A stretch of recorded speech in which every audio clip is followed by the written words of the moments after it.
मध्य प्रदेश की सियासत के बारे में एक बात कही जाती है, मध्य प्रदेश में सत्ता की चाबी आदिवासियों के हाथ में है।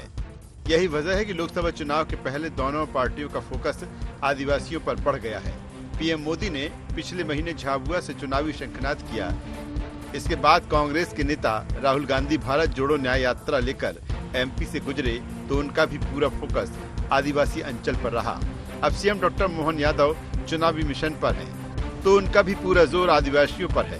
सीएम डॉक्टर मोहन यादव सीधी, डिंडोरी, मंडला, रतलाम और झाबुआ में चुनावी सभाएं कर चुके हैं। इन सभाओं में उन्होंने आदिवासियों के हित में किए गए सरकार के काम गिनाए, तो ये बताने की भी कोशिश की कि मोदी सरकार ने आदिवासियों का कल्याण किया है। पैसा एक्ट, महापुरुषों, वीरांगनाओं का सम्मान, द्रौपदी मुर्मू की ताजपोशी जैसे कदमों को भाजपा आदिवासियों के बीच गिना रही है। रानी दुर्गावती, श्री अन्न योजना, आदिवासी विश्वविद्यालय की स्थापना जैसे डॉक्टर मोहन सरकार के काम भी आदिवासियों के बीच बताए जा रहे हैं। आजादी के बाद पहली बार ऐसा हुआ है कि देश का सबसे बड़ा पद राष्ट्रपति का होता है, लेकिन दुर्भाग्य के साथ दूसरी पार्टी, कांग्रेस पार्टी सहित सबने सरकारें बनाई, लेकिन आज तक राष्ट्रपति आदिवासी अंचल से नहीं लिया।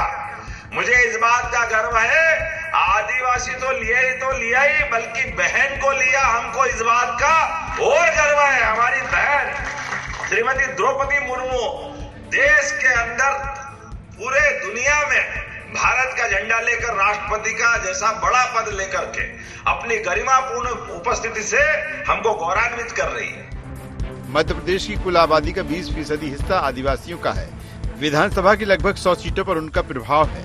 47 विधानसभा सीटें आरक्षित हैं। 2023 के विधानसभा चुनाव में इनमें 24 पर भाजपा, 22 पर कांग्रेस और 1 सीट पर निर्दलीय उम्मीदवार की जीत हुई थी। वहीं लोकसभा की 6 सीटें आदिवासियों के लिए रिजर्व हैं। इन सभी में भाजपा का कब्जा है। भाजपा इन सीटों पर कब्जा बरकरार रखने की कोशिश में है, तो कांग्रेस को अभी भी भरोसा है कि आदिवासी उसके परंपरागत वोट हैं और उसी का साथ देंगे। मोदी जी ने पहले दिन से जो दिया है वो मोदी जी की गारंटी के रूप में जन जन में उतरा है। आदिवासी समाज हो या पिछड़ा वर्ग या फिर अनुसूचित जाति हो, हमारी योजनाओं ने हर वर्ग को छुआ है और हर वर्ग के जनजीवन में बदलाव किया है। इसीलिए जब हम चुनावों में जाते हैं तो हर तरफ से हमें आशीर्वाद मिलता है। देखिए, कांग्रेस पार्टी या भारतीय जनता पार्टी एक राजनीतिक दल है। लोकसभा चुनाव के मद्देनजर सबकी तैयारी चलती है, काम चलते हैं। लेकिन भारतीय जनता पार्टी के आदिवासी क्षेत्रों की आप बात करते हैं तो मध्य प्रदेश में आदिवासियों पर कितने अन्याय हुए हैं, कितने अत्याचार हुए हैं, सबको मालूम है। बलात्कार की घटनाएं, जमीन में गड्ढा गाड़ के खोदने की घटनाएं, ट्रक के पीछे बांध के खींचने की घटनाएं, पति पत्नी सोना छत पर जाके तलवार से गर्दन काटने की घटनाएं, उनके वनाधिकार के पट्टे नहीं देने की घटनाएं, बहुत सी चीज़ें ऐसी हैं। निश्चित रूप से कमलनाथ जी ने आदिवासियों के लिए एक जो लाए थे उसमें उन्होंने सुविधाएं दी थी, उनको ATM दिए थे, बर्तन दिए थे, खाने के सामान के बारे में बात की थी, सारी चीज़ थी। तो आज जो भारतीय जनता पार्टी इसे दिखावा करती है, आदिवासी इनके गिरफ्त से बाहर है। आदिवासी निश्चित रूप से कांग्रेस पार्टी के पक्ष में है। आने वाले समय में आप देखेंगे आदिवासियों का सपोर्ट कांग्रेस पार्टी को मिलेगा। मध्य प्रदेश में 2018 में भाजपा आदिवासियों का साथ न मिलने की वजह से सत्ता से बाहर हुई थी। तब से उसने आदिवासियों को साधने में कोई कोर कसर बकाया नहीं रखी। इसी का परिणाम रहा कि 2023 में डैमेज कंट्रोल कर लिया। लोकसभा चुनाव में आदिवासियों के बीच अपनी पकड़ को और मजबूत करने की कोशिश में है। जोर पूरा कांग्रेस भी लगा रही है, लेकिन इसके सकारात्मक परिणाम नहीं सामने आए हैं। देखना यह है कि लोकसभा चुनाव में जनजातीय समाज किसका साथ देता है। Bureau report, IND 24।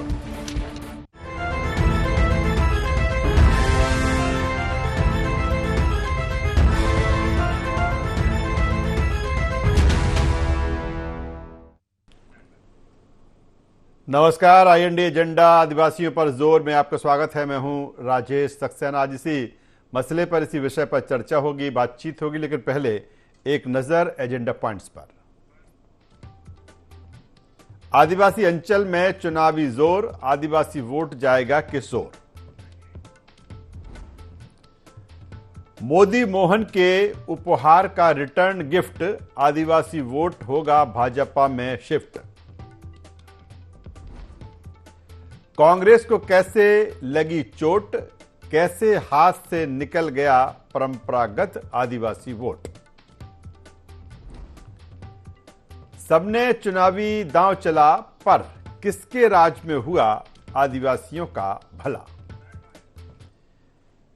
तो ये अहम एजेंडा पॉइंट्स है जिसके इर्द गिर्द आज की हमारी ये चर्चा होगी, बातचीत होगी, डिबेट होगी। जिस तरह से जो समर है या जो संग्राम है या कहें महासंग्राम है, वो अब लोकसभा चुनाव को लेकर है। हमने देखा कि विधानसभा चुनाव के दरमियान भी जिस वर्ग की हम बात कर रहे हैं उसकी काफ़ी चर्चा थी, न केवल चुनाव से पहले।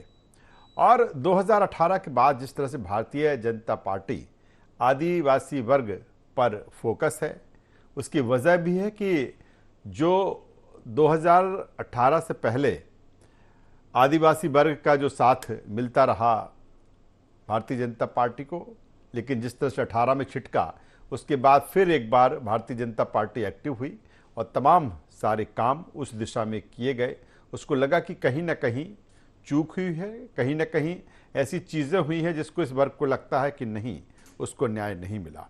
उसके बाद 2023 विधानसभा चुनाव में भारतीय जनता पार्टी को इसका फ़ायदा मिला और अब जब लोकसभा चुनाव क्लीन स्वीप की बात हो रही है तो एक बार फिर भारतीय जनता पार्टी इस वर्ग पर फोकस है। हालांकि कांग्रेस भी कह रही है कि ये वर्ग हमसे छिटका नहीं है, हमारे साथ भी है। मर्म दोनों जानते हैं इस वर्ग का। अगर बात करते हैं जब हम विधानसभा की तो 47 सीट आती हैं, इफेक्ट कभी तकरीबन 80 से 85 सीटों पर इस वर्ग का है। दूसरी तरफ जब हम लोकसभा चुनाव की बात करते हैं तो लोकसभा में 6 सीटें आदिवासी वर्ग के लिए आरक्षित हैं और जब Bharatiya Janata party clean sweep की बात कर रही है, 29 में से 29 सीटें जीतने की बात कर रही है, तो ऐसे में हर वर्ग तक पहुंचना, हर वर्ग तक छूना उसकी प्राथमिकता में है। और मुख्यमंत्री जिस तरह से डॉक्टर मोहन यादव लगातार जो उनके दौरे हैं इसी अंचल में हो रहे हैं। कुछ दिन पहले झाबुआ देश के प्रधानमंत्री नरेंद्र मोदी आए थे, लेकिन कांग्रेस किस तरह से इस वर्ग पर काम कर रही है, कांग्रेस को क्यों ये साल कांग्रेस को किस तरह से लग रहा है कि नहीं ये वर्ग हमें हमारे पास में आएगा, उसका आशीर्वाद हमें मिलेगा, आज इसी पर हम चर्चा करेंगे, बातचीत करेंगे। चर्चा शुरू करो उससे पहले अपने मेहमानों से आपका परिचय करा देते हैं, तारुफ करा देते हैं, फिर इस चर्चा को हम आगे बढ़ाएंगे। 3 खास मेहमान इस चर्चा में हमारे साथ जुड़ रहे हैं। हमारे साथ में हैं सचिन वर्मा जी, media panelist, Bharatiya Janata party Madhya Pradesh. स्वागत है सचिन जी आपका। हमारे साथ में पवन पटेल जी, महासचिव मध्य प्रदेश कांग्रेस। पवन जी आपका स्वागत है। और वरिष्ठ पत्रकार गौरव चतुर्वेदी जी हमारे साथ जुड़े हुए हैं। गौरव जी मैं आपका भी स्वागत करता हूँ। और सबसे पहले पवन पटेल जी मैं आपके पास में आता हूँ, क्योंकि अगर बात की जाए आदिवासी वर्ग की, एक समय ये रहा है कि इस वर्ग का आशीर्वाद कांग्रेस को मिलता रहा, लेकिन 2003 के बाद जिस तरह से छिटका ये वर्ग, हालांकि फिर कहीं ना कहीं इसका फायदा आपको 2018 में मिला, लेकिन भारतीय जनता पार्टी ने जिस तरह से इस ओर काम किया, तमाम सारी चीजें जिसका जिक्र हमने अपने इस रिपोर्ट में भी किया, और एक बार फिर ये वर्ग इस तरफ शिफ्ट है।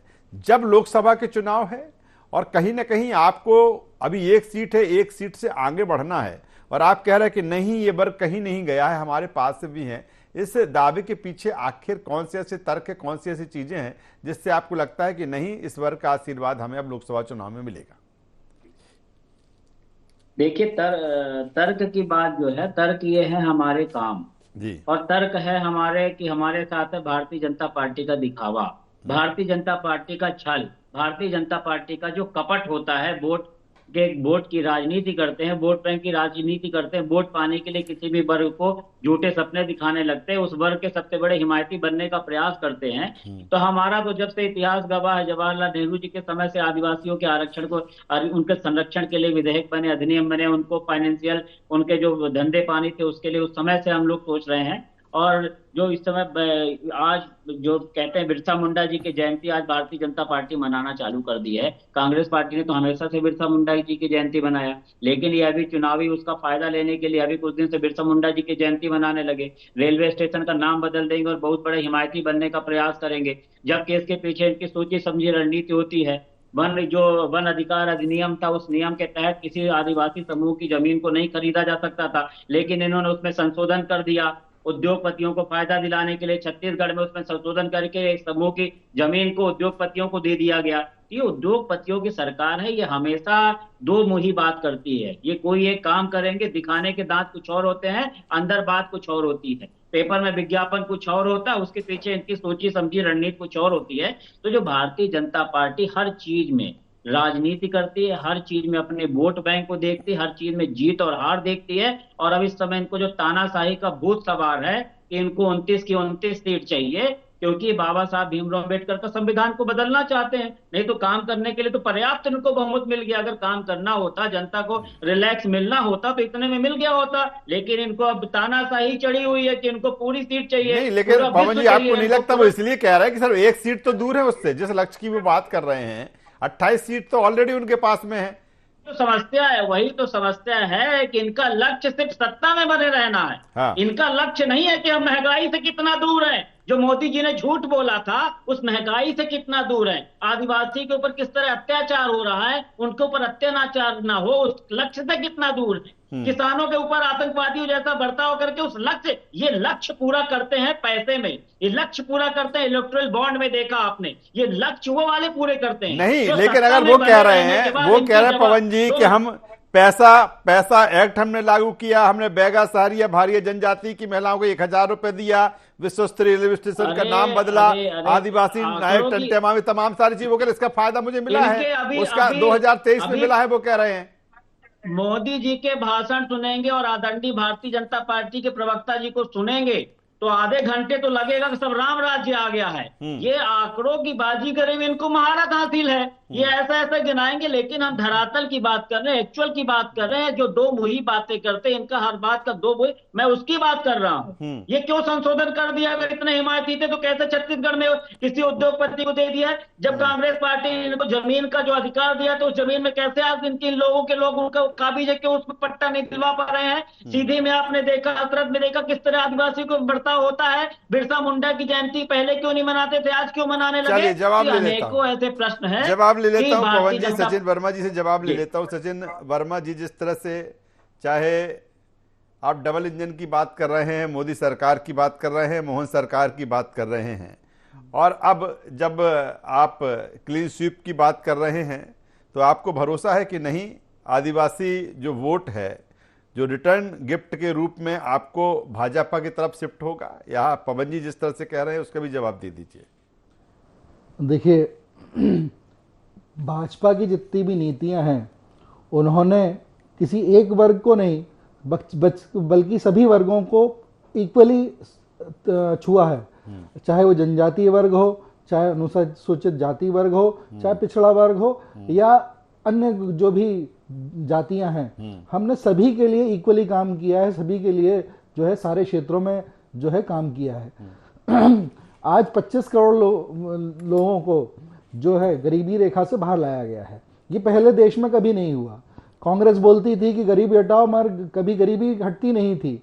आज जो गरीबी जो है ऑन रिकॉर्ड गरीबी रेखा से बाहर आने वाले लोग 25 करोड़ लोग हैं। और जो है इस वर्ग के लोगों के लिए जिस तरह से ग्राउंड लेवल पे काम किया गया है, चाहे वो फॉरेस्ट राइट एक्ट हो, चाहे पैसा एक्ट को मध्य प्रदेश में लागू कराने वाली बातें हों, चाहे जो इस वर्ग के लोगों का सम्मान हो, वो सारे जो काम किए गए हैं वो लोगों के अंदर जो है भाजपा को उन्होंने स्थापित कर दिया है। और आज जो इस जनजाति वर्ग का जो आशीर्वाद है वो भाजपा को मिल रहा है। और जो सीटों में भी परिलक्षित हो रहा है कि जो 6 सीटें हैं लोकसभा की, वो पूरी की पूरी भाजपा के पास में है। तो इस तरह से जो ग्राउंड लेवल पे जो काम किया गया है वो हमेशा से सिर्फ भाजपा ने किया है। और भाजपा ने जिस तरह से तेंदुपत्ता के भी जो मिनिमम रेट है वो भी जो हमने फिक्स किए हैं, तो उसका भी एक प्रभाव जो है वो दिखने लगा है कि उस वर्ग के लोगों को जिस तरह से अब तेंदुपत्ता तोड़ते थे और उनको पर्याप्त मूल्य नहीं मिलता था, तो उस रेखा से भी अब वो बाहर आ रहे हैं और उन्हें तेंदुपत्ता तोड़ने के भी जो लाभ हैं वो पर्याप्त रूप से प्राप्त हो रहे हैं। चलिए, मैं गौरव जी के पास में आता हूं। गौरव जी, आदिवासियों की बात हो रही है और आदिवासियों पर जोर की बात हो रही है, और यह भी कहा जाता है कि ये वर्ग जिस ओर शिफ्ट हो गया और उसको सत्ता के सिंहासन, चाहे वो हम प्रदेश की बात करें या फिर हम केंद्र की हम बात करें, इस चुनाव में देखें तो एक बार फिर मध्य प्रदेश पे ही हम जिस तरह से चर्चा कर रहे हैं कि इस पर जोर है और पूरा फोकस चाहे पीएम नरेंद्र मोदी का हो या मुख्यमंत्री डॉक्टर मोहन यादव का हो, इस वर्ग को लेकर है। कितना अहम मानते हैं और जिस चीज़ों को लेकर दावा हो रहे हैं कि नहीं इस तरह से इनका जीवन बदला है, उसमें आखिर किस तरह की चीजें हैं?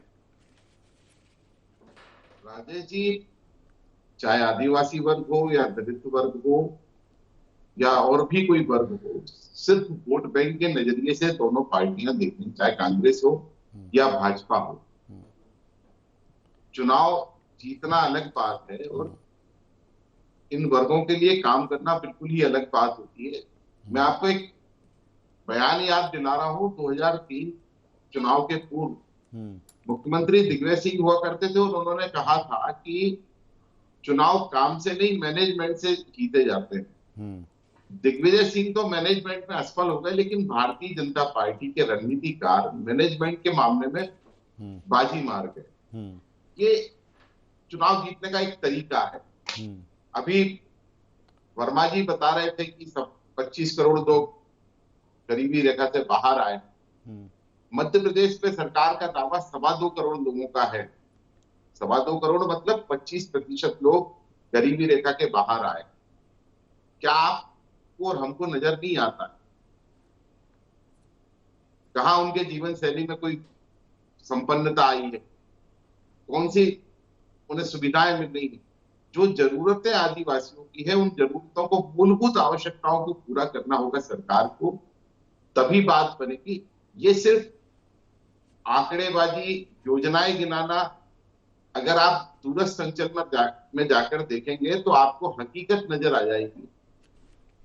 शहरी क्षेत्र से सटे इलाकों में तो जरूर वहां पर एक रहने की सामान्य व्यवस्थाएं हैं, मूलभूत जो आवश्यकताएं होती हैं वो हैं, लेकिन आप अगर बात करें दूरस्थ अंचलों की तो पढ़ाई के मामले में ले लें आप, इलाज के मामले में ले लें आप, रोजगार के मामले में ले लें, ये अपने शहर से 150-200 किलोमीटर दूर, सपोज मान लीजिए इंदौर, ग्वालियर, जबलपुर, रीवा, इन 4 जगह पर जाकर मजदूरी करने, सामान्य पढ़ाई करने और सामान्य इलाज कराने के लिए मजबूर हो जाते हैं। मूलभूत आवश्यकताओं की भरपूर कमी है। चुनाव जीतना एक अलग बात। चलिए मैं आगे बढ़ता हूं, पवन पटेल जी के पास में आता हूं। पवन पटेल जी, गौरव चतुर्वेदी साहब जिस तरह से कह रहे हैं उसी को थोड़ा और मैं आगे बढ़ा देता हूं। वो कह रहे हैं कि एक जो दिग्विजय सिंह जी कहा करते थे कि मैनेजमेंट को लेकर, और फिर हम बात करें इस वर्ग पर पकड़ को लेकर, कहीं ना कहीं कुछ चीज़ें तो ऐसी रही हैं कि जो कहीं आपका 2003 तक ये वोट आपके पास था, लेकिन धीरे धीरे जिस तरह से खिसका और भारतीय जनता पार्टी की तरफ शिफ्ट हुआ। हालांकि ये जरूर है कि 2018 में कुछ हद तक आपको ये वोट मिला, लेकिन कहीं ना कहीं इस वर्ग तक जो आपकी दूरी है वो जरूर बढ़ी है और यही कारण है कि ये इस वर्ग का साथ आपको नहीं मिल रहा। क्योंकि अगर हम लोकसभा का ही रिकॉर्ड देख लें तो 6 सीटें हैं और 6 की 6 भारतीय जनता पार्टी के पास में है। नहीं, देखिए, हम तो ये बोलते हैं, जो हम क्या, भारतीय जनता पार्टी के मित्र सभी लोग बोलते हैं ये मोदी जी की जादूगरी का कमाल है। वो जादूगर हैं और जैसे जादूगर अपना हाल में शो दिखाता है, ये पूरे देश में शो दिखा रहे हैं। और शो दिखा रहे हैं, जादूगरी कैसे दिखा रहे हैं? पेपर में विज्ञापन दे देंगे, हम बिजली में सरप्लस है, हम आदिवासी को लिए कर दिए। तो सामान्य सी बात है कि आदमी बरगला जाता है। जो उनको परेशानी होती है उससे 2-4 नहीं हो पाता, उसको लगता है कि बड़ा अच्छा है और भी और बरगला देंगे कि आज नहीं तो कल मिल जाएगा। योजनाएं तो लागू हो गई है, सरकार ने योजना बनाई तो लागू होगी, जबकि कहां उसको धरातल में मिल रहा है। चलिए ग्राउंड रियलिटी क्या है और पॉलिसी और उनकी जो आंकड़ों में है उसमें क्या है, तो आंकड़ों की बाजीगरी में भारतीय जनता पार्टी को महारत हासिल, उसमें उसको कोई नहीं हरा सकता। वो एकदम ऐसा हरा हरा दिखा देंगे कि जो भूखा है उसको भी जब तक विज्ञापन देखेगा, जब तक इनके भाषणों को सुनेगा, तब तक तो लगेगा कि हमारा पेट भरा हुआ है। लेकिन उसको जब एहसास होगा, जब खाना नहीं मिलेगा, रोटी नहीं मिलेगी, जब महंगाई, तो कई सारी चीजें भारतीय जनता पार्टी की तो महारत आती है। ये एक्चुअल में सही बात है कि अगर आदिवासियों को हम भला चाहते हैं तो जो उनका वन अधिकार अधिनियम है उसको अक्षरशः हम पालन करना चाहिए। लेकिन भारतीय जनता पार्टी ने उसमें समय समय पर संशोधन करके उद्योगपतियों को जमीन उनको देने के लिए कई सारे उसमें संशोधन किए हैं। हमारी कांग्रेस पार्टी ने आदिवासियों के लिए 6 वचन दिए हैं, 6 संकल्प दिए हैं, कि उन सब जो संशोधन हुए हैं उन संशोधनों में हम फिर से सुधार ला करके आदिवासियों के जीवन का जो स्तर है उसको सुधारने का प्रयास करेंगे, उनको रोजगार मुहैया दिलाने का प्रयास करेंगे और जो उनको अधिकार है, वन का जो अधिकार था वो हम फिर से दिलाने का प्रयास करेंगे। जैसे हमारी सरकार बनेगी तो मुझे पूरा विश्वास है कि आदिवासी जो वोट बैंक कांग्रेस पार्टी का था, जिसको आदिवासियों के लिए जो शुरू से, चाहे जवाहरलाल नेहरू जी के समय से ले लीजिए, आदिवासियों के भलाई के लिए जितने भी कानून, जितने भी नियम जो ग्राउंड लेवल पे एक्चुअल में धरातल में उतरे हैं वो कांग्रेस पार्टी के समय है। भारतीय जनता पार्टी दिखावे के हिसाब से करती है। जब उसको जिस वोट बैंक का, जिस वर्ग का वोट बैंक खिसकता लगेगा उसके लिए ताबड़तोड़ काम करना चालू कर देंगे। एक बार युवाओं का था, युवाओं को 2 करोड़ रोजगार देने का झूठा वादा कर दिया। तो ये किसानों का था तो किसानों के तीनों काले कानून वापस ले लिए। फिर उत्तर प्रदेश की सरकार जब वो तीनों कानून वापस, तब 750 किसान मर गए। तो भारतीय जनता पार्टी की फितरत अब हर व्यक्ति जान चुका है। अभी तुरंत में देख लीजिए किस तरह का आतंक मचा हुआ है कि जो 800 करोड़ 900 करोड़ वाले को जेल के अंदर कर दिए और जो 25,000 करोड़ का है जो इनके वॉशिंग मशीन में धुलने के बाद पवार साहब उनका केस ही बंद करने के चक्कर में है। कांग्रेस पार्टी को जितना कम चंदा मिला तो उसके खाते सीज कर दिए, इनको दनादन चंदे मिल रहे हैं। जो कंपनी का हिसाब 2 करोड़ का है, 20 करोड़ का, वो 500 करोड़ 700 करोड़ चंदा दे रही है और इसमें इनके भारतीय जनता पार्टी के मुंह से एक शब्द नहीं फूट रहा है। और कांग्रेस पार्टी के खाते बंद कर दी तो अभी जब तानाशाही को उतारू हो गए, जवाब ले लेता हूं। वो कह रहे हैं कि ये जादूगरी है, सचिन वर्मा जी वो कह रहे हैं जादूगरी है। अभी अभी तमाम सारी ऐसी चीजें हैं कि जो आदिवासी अभी भी पिछड़ा हुआ है और वास्तविक जिस तरह से उसका उत्थान होना चाहिए था, उसका विकास होना चाहिए, वो नहीं हुआ। जवाब देने जो कुछ पवन जी कह रहे हैं। देखिए, पवन जी से अगर आप सक्सेना जी अभी पूछेंगे कि वन अधिकार अधिनियम में कौन से संशोधन हुए हैं तो वो उसका जवाब नहीं दे पाएंगे। ये बात मैं अभी जानता हूं कि ये भी उसका जवाब नहीं दे पाएंगे, क्योंकि फॉरेस्ट क्लियरेंस मिलती है किसी व्यक्ति को, वन जो भूमि होती है उसको डाइवर्जन करने की अनुमति मिलती है।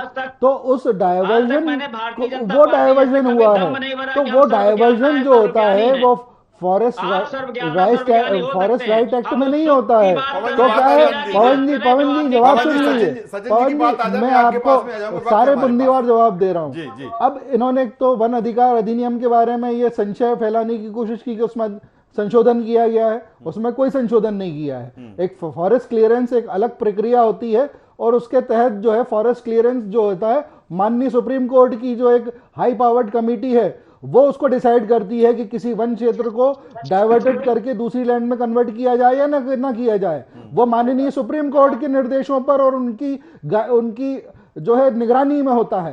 तो दूसरी बात, जब ये बोल रहे हैं कि कांग्रेस के अकाउंट फ्रीज कर दिए गए, कांग्रेस ने पिछले 4 सालों से इनकम टैक्स के रिटर्न नहीं फाइल किए थे।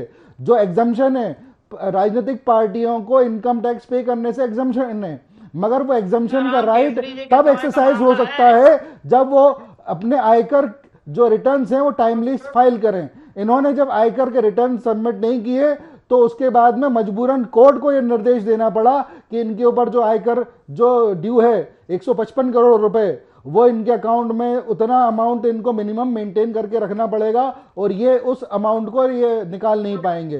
तो ये जो भ्रांति फैलाने का काम कर रहे हैं कि इनके अकाउंट, केंद्र सरकार ने इनके अकाउंट फ्रीज कर दिए हैं, वो गलत है। इन्होंने इनकम टैक्स से रिटर्न नहीं फाइल किए हैं। ये बता दें कि इन्होंने कितने साल से इनकम टैक्स से रिटर्न फाइल नहीं किए हैं। तो इस तरह से जो है आप ये झूठ बोलने वाली राजनीति बंद कर दें, वही कांग्रेस को आगे बढ़ाएगा। ये झूठ बोलने वाली जो राजनीति है यही इस आपसा का सत्यानाश करके बैठी हुई है। चलिए पवन जी कुछ कहना चाहेंगे संक्षेप में, फिर मैं सीधे गौरव जी के पास में आ जाता हूं। ये जो बोल रहे हैं कि हमको मालूम नहीं, हमने कभी ये दम नहीं भरा कि हम गूगल है या भारतीय जनता पार्टी। ज्ञानी का पूरा किताब तो भारतीय जनता पार्टी का है। हम कहते हैं इतना सारा चंदा मिला, उसमें कोई संज्ञान लेगा? कैसे फर्जी कंपनियों ने आपको चंदा दे दिया? कैसे इतने सारे इलेक्ट्रॉनिक बोर्ड डाल दिए? तो ये जो तमाशा इस देश में जो आप मचाए हुए पूरी दुनिया अच्छी तरह से देख रही है। हर वर्ग को बरगलाने का प्रयास, सीताराम केसरी के समय का मामला था, उस मामले को आज खोल रहे हैं। चुनाव के अहम वक्त में आप खाता बंद कर देते हो। अरे 400 पार में जब आपको इतना दम्भ है, इतना विश्वास है, तो क्यों इस तरह घबरा रहे हो? चलिए वक्त की कमी में सीधे गौरव जी के पास में आ जाता हूं। घबराहट आपकी 400 पार में, इस बार आपकी सरकार ये तो बता दो इनकम टैक्स के रिटर्न फाइल किए हैं कि नहीं किए हैं कांग्रेस ने? आपका ऑन रिकॉर्ड बता दीजिए, बता दो ना। आप बता दीजिए, हम तो बता रहे हैं 4 साल से चलिए आपने गौरव इनकम जी टैक्स रिटर्न संक्षेप नहीं में फाइल किए। टिप्पणी दे जाके देता हूँ। क्लियर करिए ना, क्यों चलिए सीताराम मैं केसरी उसी जी विषय के पर समय आ का जाता मामला हूँ। नहीं है, सीताराम केसरी जी के समय की पेनाल्टी नहीं चलिए है। गौरव जी खाते बंद संक्षेप करने में की उसमें चाहूंगा आपका जो उसमें अधिनियम में जिसकी 10 से चर्चा मैं 15 कर हजार रहा हूँ, रुपए इस की वर्ग की पेनाल्टी का चर्चा प्रावधान मैं है, कर रहा तो हूँ, पेनाल्टी लगा इस दीजिए। चुनाव में काफी अहम होगा। कांग्रेस भी चाहेगी कि कहीं ना कहीं जिस तरह से, हालांकि अभी तो 18 नाम भी सामने नहीं आए हैं, तमाम तरीके के समीकरण बिठाए जा रहे हैं, क्या ये वर्ग अहम होगा इस लोकसभा चुनाव में विधानसभा चुनाव की तरह? स्वाभाविक तौर पर ये वर्ग बहुत ही अहम होगा, क्योंकि 6 लोकसभा सीटें हैं और एक एक सीट के लिए कांग्रेस कम से कम जीवन मृत्यु का संघर्ष कर रही है। तो कांग्रेस के लिए तो ये महत्वपूर्ण है ही, लेकिन भारतीय जनता पार्टी के लिए भी महत्वपूर्ण है, क्योंकि भारतीय जनता पार्टी जब कांग्रेस मुक्त भारत की कल्पना करने की बात कर रही है, तो उसे ऐसे में अपनी 6 सीटों पर कब्जा बनाए रखने की जरूरत पड़ेगी और वो जी जान लगाकर उस पर लड़ेगी। चलिए, बेहतर बात गौरव जी कह रहे हैं। और जिस तरह से अब जंग है लोकसभा चुनाव की, और अगर आदिवासी वर्ग की हम बात करें, निश्चित तौर पर मध्य प्रदेश में ये वर्ग अहम रहा है। उसकी वजह यही है कि 47 विधानसभा की सीटें हैं, तकरीबन 80 से 85 सीटें कवर होती हैं विधानसभा की, और जब हम लोकसभा की हम बात करते हैं तो आप समझ सकते हैं कि इसका गुणा गणित क्या होगा। तो कुल मिलाकर तीनों मेहमानों का धन्यवाद करता हूं, शुक्रिया करता हूं। तो जिस तरह से जो अब लोकसभा चुनाव की जंग है, और इस जंग में जिस तरह से आदिवासियों पर जोर है और आदिवासी वर्ग पर पूरी तरीके से भारतीय जनता पार्टी फोकस है, वो कह रही है कि हमने इस वर्ग के उत्थान के लिए, विकास के लिए, इनके आर्थिक सुदृढ़ीकरण के लिए तमाम सारी योजनाएं चलाई हैं, इनके गौरव बढ़ाने के लिए, इनके जो महापुरुष हैं उनके नाम पर चाहे स्मारक बनाने की बात हो, चाहे प्रतिमाएं स्थापित करने की बात हो, या सबसे बड़ी बात यह है कि इसका गौरव कैसे बढ़े इस वर्ग का, तमाम सारे हमने काम किए हैं। यही कारण है कि ये वर्ग हमारे साथ में है। हालांकि कांग्रेस भी ये दावा कर रही है कि नहीं, ये वर्ग उसके छिटका नहीं है। देखना होगा लोकसभा चुनाव में इस वर्ग का साथ किसको ज़्यादा मिलता है। IND एजेंडा में बस इतना ही। IND 24 पर खबरों का सिलसिला लगातार जारी है, बने रहिए हमारे साथ। नमस्कार।